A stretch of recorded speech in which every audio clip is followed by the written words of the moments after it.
Australie, Chine, Mexique, Allemagne, Angleterre. 40 étudiants qui partent à l'étranger. Les questions d'assurance. Laurent Vigny de Pierre.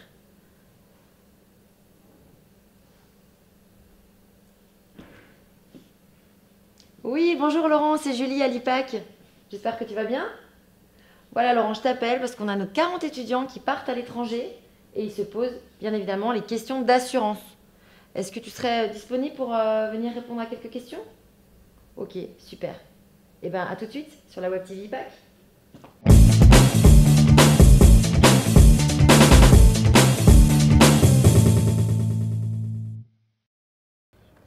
Si je prends ma voiture, est-ce qu'elle est aussi assurée? Alors, si tu pars avec ta voiture dans l'Union européenne, il n'y a pas de souci, à condition que ton véhicule soit en plaque française et ta carte grise soit française, tu seras couvert dans l'Union européenne. Quelle est l'assurance que Vigny de Pierre peut me proposer? Bon, tout dépend du risque, mais effectivement, là, pour le risque santé des étudiants à l'étranger, Vigny de Pierre a choisi le partenaire à prix l'international Expat et le produit Crystal Studies, car c'est un produit complet qui prend en charge aussi bien la santé, le rapatriement et la responsabilité civile en risque de stage. Donc si quelque chose se passe à l'étranger, l'étudiant est couvert de A à Z et il n'y a pas à se prendre la tête pour dire est-ce que je suis couvert ou est-ce que je ne suis pas couvert. Vous êtes couvert à l'étranger. Si je pars à l'étranger, en Europe, en stage ou faire mes études, si j'ai la carte européenne d'assurance maladie, je suis correctement remboursée?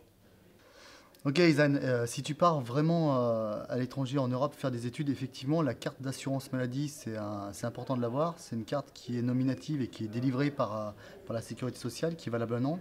Et elle couvrira le risque santé en cas d'urgence et d'imprévu au tarif de convention français uniquement. Donc c'est mieux que rien, oui. Et si je pars hors Europe, comment ça se passe? Alors par contre, si tu pars hors Europe, la carte européenne d'assurance maladie ne sert pas parce qu'elle sert uniquement en Europe. Ce sont les conventions de Schengen qui vont mis en place.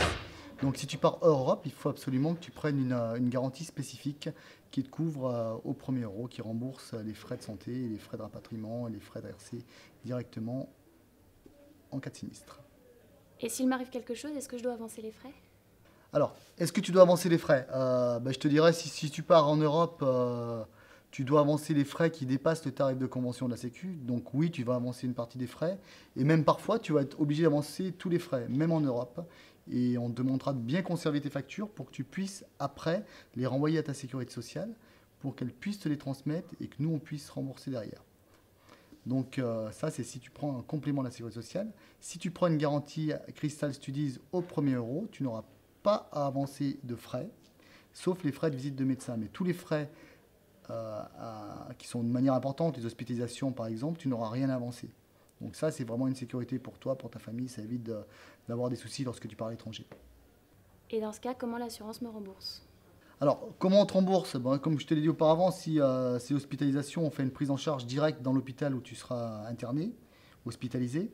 Et si c'est un frais de médecin, d'un dentiste, tu payes, tu avances avec ton propre argent, tu gardes la facture, tu nous l'envoies et 24 heures après la Crystal Studies te rembourse directement sur ton compte l'argent que tu as dépensé. Ça, c'est pour la santé.